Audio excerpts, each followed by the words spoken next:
Hello, I'm John Francois with Archangel Technologies. I'm the senior instructor. Welcome back to the Pistol Report. This video, we're going to get into cartridges, ammunition, and a little bit about ballistics. But before we do that, let's do our 4 rules of gun safety. The gun is always loaded. Don't put your finger on the trigger until you're on target and ready to fire. Know your target and what's beyond it, and never let the barrel of your gun point at something you're not willing to damage or destroy. Now that we have that, let's get right into it. What we're going to talk about is modern metallic cartridges. We're not going to get into the development of the history. That's something you can do on your own. What we are going to do is explain how they're put together.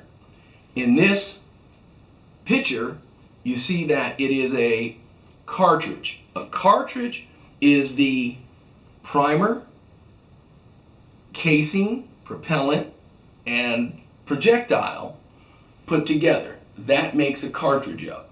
Or you can say ammunition. So we'll start at the bottom and work our way up. You have a primer down here. The purpose of the primer is it shoots a hot flame into the propellant that's encased in the casing and starts a wave of pressure building. As those powders burn, the pressure builds within the case, and then you have the projectile.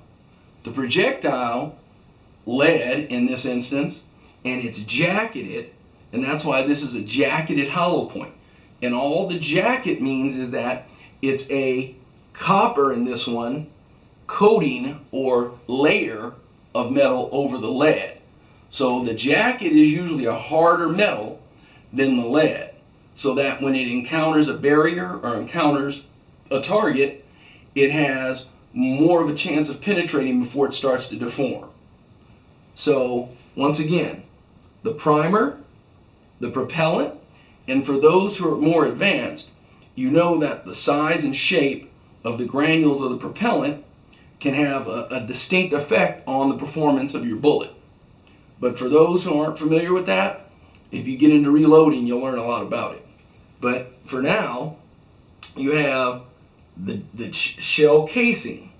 The casing can be made out of steel. Most of the time it's brass or nickel-plated brass when it seems like a white metal.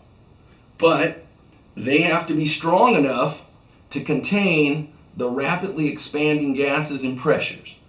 These bullets are seated in the casing, and they're designed after a certain amount of pressure is built up to actually separate from the shell casing, and they're propelled down the barrel.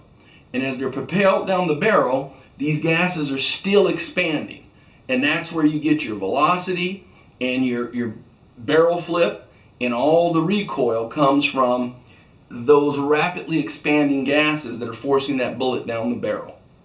So until next time, I'd like to say, anybody have any questions, please put it down in the comments. Take care.